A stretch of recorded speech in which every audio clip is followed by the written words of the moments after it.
तो हेलो दोस्तों, आज के इस वीडियो में हम लोग कक्षा 8 गणित चैप्टर नंबर 12 के सभी महत्वपूर्ण बहुविकल्पीय प्रश्न को देखने वाले हैं। ठीक है, आज तक हम लोग चैप्टर नंबर 1 से लेकर 11 तक सॉल्व कर लिए हैं और बहुत जल्द हम लोग इसको कंप्लीट कर लेंगे। ठीक है, तो उम्मीद करते हैं आप लोग अच्छे से पढ़ रहे होंगे और आप लोगों का एग्ज़ाम 16 तारीख को है, 16 मार्च को। ठीक है, ये तो आप लोगों को पता ही होगा। चलिए अब हम लोग इस क्लास को कंटिन्यू करते हैं। तो यहाँ देखिए क्वेश्चन नंबर 1 से शुरू करेंगे। ठीक है, तो ये है हमारा क्वेश्चन नंबर 1। इसमें कहा गया है क्या? इसमें कहा गया है प्रिज्म का बहुफलकी है जिसके फलक होते हैं, यानी कि 500 फलक होते हैं, जिसके 500 फलक क्या होते हैं। ठीक है, ये हमसे पूछा गया है। तो देखिए इसको हम लोग देखेंगे कैसे। यहाँ देखिए बहुफलक है जिसके 500 फलक। 500 फलक का मतलब होता है साइड वाला फलक। ठीक है, यदि ये है हमारा प्रिज्म, इसके साइड वाला फलक को देखें तो ये हमारे पास है साइड वाला, यानी कि इस साइड वाला ये राइट साइड वाला, ये लेफ्ट साइड, ये राइट साइड। तो हमारे पास क्या आएगा? त्रिभुज आएगा। ठीक है, ये त्रिभुज है और इधर भी ये त्रिभुज है। ठीक है, चलिए अब हम लोग देखते हैं क्वेश्चन नंबर 2। क्वेश्चन नंबर 2 में कहा गया है पिरामिड, बहुफलकीय पिरामिड है जिसके 500 फलक होते हैं। तो पिरामिड के 500 फलक, पिरामिड किस प्रकार होते हैं? इस प्रकार होते हैं पिरामिड। ठीक है, ये रहा पिरामिड। अब इसका 500 फलक, 500 फलक का मतलब होता है साइड वाला। तो साइड में क्या है? त्रिभुज है। तो ऑप्शन नंबर बी हमारा सही होगा। ठीक है, चलिए अब हम लोग देख लेते हैं क्वेश्चन नंबर 3। क्वेश्चन नंबर 3 में कहा गया है निम्न में कौन एक बहुफलकी नहीं है। ठीक है, तो यहाँ देखिए फ्लैट, इसमें इसके पास भी है, इसके पास ये भी फ्लैट है, ये भी फ्लैट है, ये तीनों फ्लैट है, ये कर्व है। ठीक है, तो ये नहीं होगा। चलिए अब हम लोग देखते हैं क्वेश्चन नंबर 4। क्वेश्चन नंबर 4 में कहा गया निम्न में से किस से एक बहुफलकी नहीं बनाया जा सकता। ठीक है, तो यहाँ देखिए त्रिभुज, 3 त्रिभुज से नहीं बनाया जा सकता है। ठीक है, इससे भी बनाया जा सकता है 2 त्रिभुज, और 3 समांतर चतुर्भुज से भी बनाया जा सकता है, 8 त्रिभुज से भी बनाया जा सकता है, 1 पंचभुज और 5 त्रिभुज से भी बनाया जा सकता है। ठीक है, चलिए अब हम लोग देखते हैं क्वेश्चन नंबर 5। क्वेश्चन नंबर 5 में है एक निम्न में से कौन एक समबहुफलकी है। समबहुफलकी का क्या मतलब हुआ? समबहुफलकी जिसके प्रत्येक फलक समान हो। ठीक है, घनाभ के पास क्या होता है? वर्ग होता है और आयत होता है।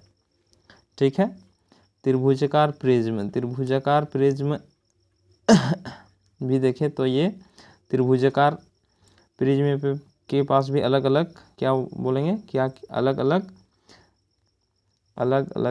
फ्लैट होते हैं। ठीक है, यानी कि अलग अलग बहुफलक होते हैं। इसमें कहा गया सम बहुफलक, सम बहुफलक सिर्फ घन के पास होता है। ठीक है, चलिए अब हम लोग देख लेते हैं क्वेश्चन नंबर 6। क्वेश्चन नंबर 6 में कहा गया है निम्न में कौन एक द्विविमीय आकार है। ठीक है, द्विविमीय का मतलब जिसके पास लंबाई और चौड़ाई हो केवल। तो आयत के पास लंबाई और चौड़ाई है सिर्फ, वर्गाकार पिरामिड की लंबाई चौड़ाई ऊंचाई भी है, इसके पास भी लंबाई चौड़ाई ऊंचाई, इसके पास भी। ठीक है, तो ये ऑप्शन हमारा सही होगा। चलिए अब हम लोग देख लेते हैं क्वेश्चन नंबर 7। क्वेश्चन नंबर 7 में कहा गया निम्न में से कौन एक पिरामिड का आधार हो सकता है। तो पिरामिड का आधार क्या हो सकता है? पिरामिड किस प्रकार होता है? पिरामिड होता है, देख लीजिए, पिरामिड इस प्रकार हो सकता है। यहाँ देखिए ये आ जाएगा हमारे पास पिरामिड। ठीक है, तो इसका आधार क्या हो सकता है? इसका आधार हो सकता है वर्ग। ठीक है, ये वाला आधार का मतलब नीचे वाला, तो क्या हो सकता है? वर्ग हो सकता है। ठीक है, चलिए अब हम लोग देख लेते हैं क्वेश्चन नंबर 8। क्वेश्चन नंबर 8 में पूछा गया है किसी त्रिविमीय आकार के शीर्ष नहीं होते हैं। किस त्रिविमीय आकार के शीर्ष नहीं होते हैं। ठीक है, यहाँ है प्रिज्म, गोला, पिरामिड और शंकु। इसमें शीर्ष नहीं होते हैं। शीर्ष का मतलब होता है जो, जैसे कि प्रिज्म, हम लोग पिरामिड को देखें तो ये आ जाएगा पिरामिड। ठीक है। ये इसका शीर्ष हम लोग देखें तो ये हो जाएगा, ये हो जाएगा, ये हो जाएगा, ये हो जाएगा, ये हो जाएगा, ठीक है। प्रिज्म को देखें तो ये हमारे पास ये आ जाएगा प्रिज्म इस प्रकार। अब इसको इस प्रकार मिला देते हैं, ये मिल जाएगा और यहाँ से यहाँ और ये यहाँ से यहाँ, ठीक है। चलिए ये प्रिज्म हो गया, तो ये शीर्ष हुआ, ये शीर्ष हुआ, ये भी शीर्ष हुआ, ये भी, ये भी, ये भी, ठीक है। उसी प्रकार शंकु को देखें तो शंकु इस प्रकार होगा, यहाँ गोला का, ठीक है। तो ये हुआ इसका शीर्ष, लेकिन गोला को देखें तो ये ऐसा होगा जिसके पास शीर्ष नहीं होगा, ठीक है, ठीक है। चलिए ऑप्शन नंबर डी हमारा सही है। अब हम लोग देखते हैं क्वेश्चन नंबर 9। क्वेश्चन नंबर 9 में कहा गया है ठोस जिसके किनारे केवल रेखाखंड ही होते हैं। ठोस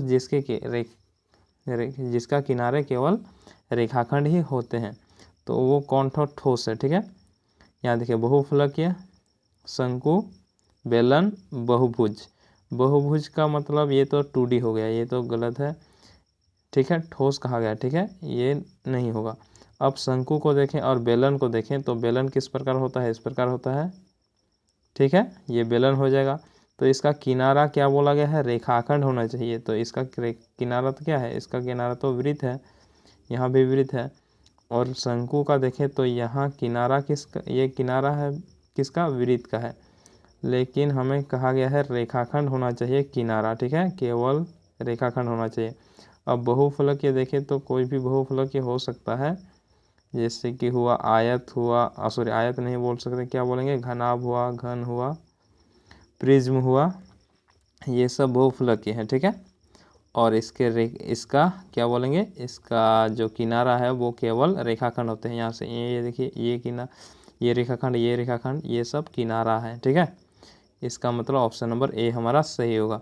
चलिए अब हम लोग देख लेते हैं क्वेश्चन नंबर 10। क्वेश्चन नंबर 10 में है एक बहुफलकीय में यदि f = v = 5, यानी कि f का मान है 5 और v का मान भी है 5, तो हम लोग को क्या निकालना है, तो इसके किनारा निकालिए, किनारा, ठीक है। किनारा को हम लोग क्या कहते हैं, किनारा को हम लोग कहेंगे वर्टेक्स, ठीक।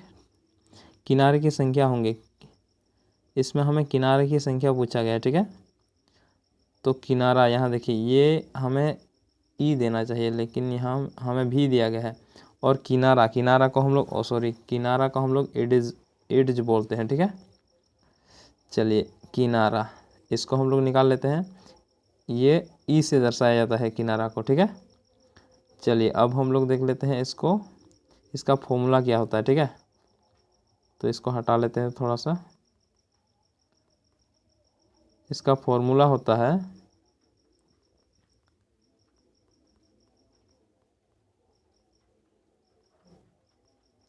क्या होता है, F + B = E + 2। अब हमें ये पूछा गया है, तो इसको हम लोग इधर लाएंगे तो माइनस हो जाएगा, यानी कि ये और ये प्लस होके माइनस, यानी कि 5 5 10 और 10 में से 2 गया तो बचा 8, यानी कि ऑप्शन नंबर 8, ठीक है।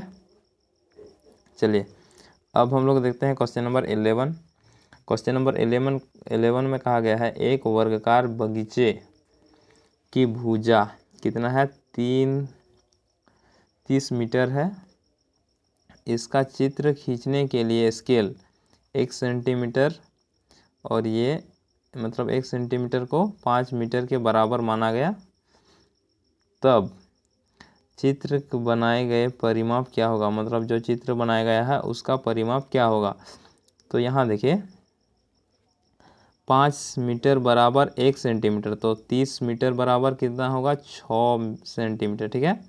अब इसका परिमाप निकालेंगे, ये क्या है, वर्गकार है, वर्गकार परिमाप क्या होता है, 4 × भुजा, ठीक है। तो 4 × भुजा कर देंगे तो हमारे पास आएगा 24, कितना आएगा, 24 सेंटीमीटर। चलिए अब हम लोग देखते हैं क्वेश्चन नंबर 12। क्वेश्चन नंबर 12 में पूछा गया है निम्न में से किस आकार का शीर्ष एक है, मतलब जिसके पास सिर्फ एक शीर्ष हो, ठीक है। यहाँ देखिए इसके पास तो शीर्ष ही नहीं है, इसके पास भी नहीं है, इसके पास है यहाँ एक ठो, ठीक है, और इसके पास भी नहीं है। तो ऑप्शन नंबर सी हमारा सही होगा। ठीक है, चलिए क्वेश्चन नंबर 3 को देख लीजिए, सॉरी 13 को। क्वेश्चन नंबर 13 में कहा गया है निम्न में से बहुफलकी के लिए कौन सा नियम सत्य है। ठीक है, कौन सा सत्य नहीं है ये हमसे पूछा गया है। तो यहाँ देखिए इसको हम लोग चेक करेंगे। f प्लस भी equal to E plus 2।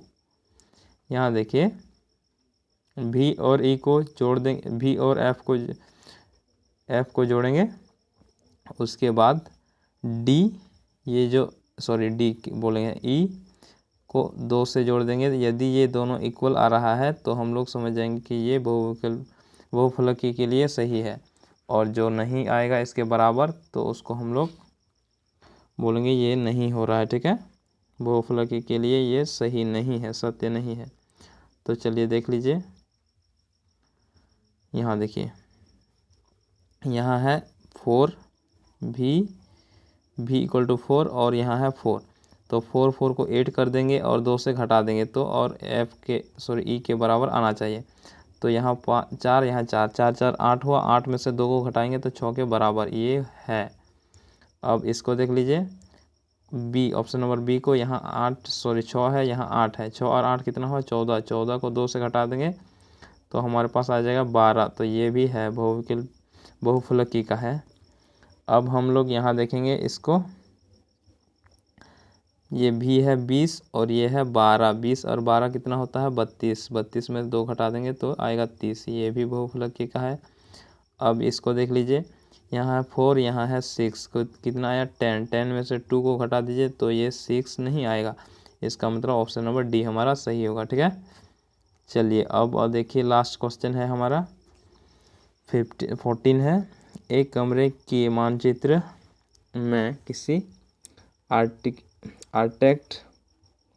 Architect ने कमरे की ऊंचाई को 33 सेंटीमीटर दर्शाया।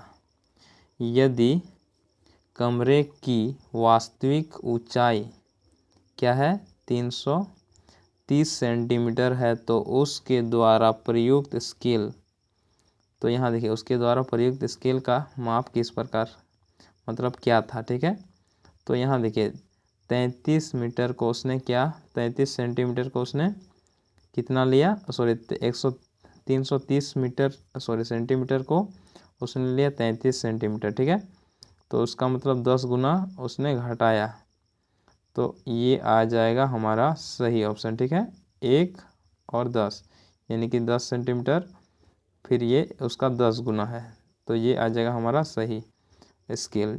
ठीक है, तो उम्मीद करते हैं आप लोगों को समझ में आया होगा, और नेक्स्ट वीडियो में हम लोग इसको कंटिन्यू करेंगे, यानी कि चैप्टर नंबर ये आया था हमारा 12 है और उसमें हम लोग 14 को देखने वाले हैं। क्योंकि 13 आप लोगों का रचना है, तो रचना में इस प्रकार के क्वेश्चन नहीं पूछा जाते हैं। ठीक है, आप लोगों को उसमें पूछा जाएगा सत्य और असत्य, और रचना करना होता है उसमें। तो इस चैप्टर को छोड़ देंगे, हम लोग देखेंगे उसके बाद 14 और 15 और 16 और 17। ठीक है, ये चैप्टर अभी बचा हुआ है।